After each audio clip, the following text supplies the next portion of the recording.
और ये हमारे देश के लिए और हमारी युवा पीढ़ी के लिए और हमारे समाज के लिए बहुत ज़रूरी है जो रामलीला का मंचन हो रहा है आजकल। इससे हमारे बच्चों को मर्यादा में रहने की सीख मिलती है।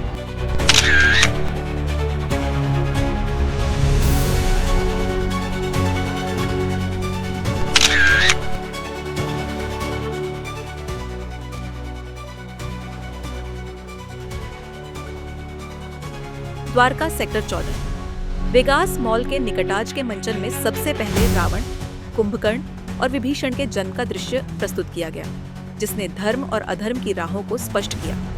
इसके बाद पृथ्वी पुकार का मार्मिक प्रसंग दिखाया गया, जिसमें धरती माता ने राक्षसों के अत्याचार से मुक्ति के लिए देवताओं से विनती की। राम कथा की कड़ी को आगे बढ़ाते हुए विश्वामित्र मुनि के अयोध्या आगमन और राम लक्ष्मण को यज्ञ रक्षा हेतु साथ ले जाने का प्रसंग मंचित हुआ।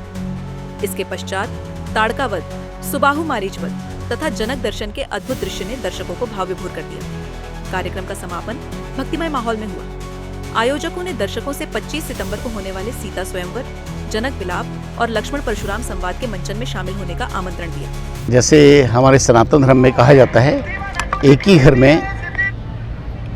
में हर एक आदमी के अपने अपने विचार होते हैं, अपना अपना मत होता है।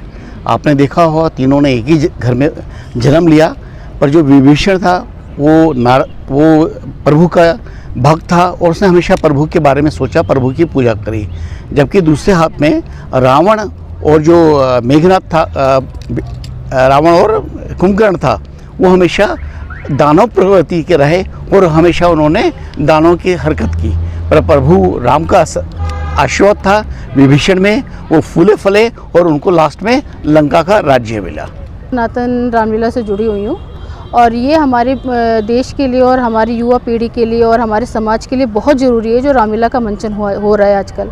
इससे हमारे बच्चों को मर्यादा में रहने की सीख मिलती है और हमारे जो धर्म, जो प्राचीन व्यवस्था थी, उससे भी काफ़ी सबक मिलता है। तो इस टाइप की रामलीला का मंचन होते रहना चाहिए और ये हो रहा है, ये बहुत अच्छा है। हमारे समाज में बहुत अच्छा इसका योगदान होगा और आगे हमारे जो बच्चों का भविष्य है उससे उज्जवल होगा और हमारे समाज का भी भविष्य इसमें उज्जवल होगा। तो इसलिए इस रामलीला से हम लोगों को ज़्यादा से ज़्यादा जुड़ना चाहिए और इसके मंचन में हमें भाग लेना चाहिए और हमें अपने बच्चों को भी लाना चाहिए और ज़्यादा से ज़्यादा लोगों को इसके बारे में बताना चाहिए और हमें जोड़ना चाहिए इससे।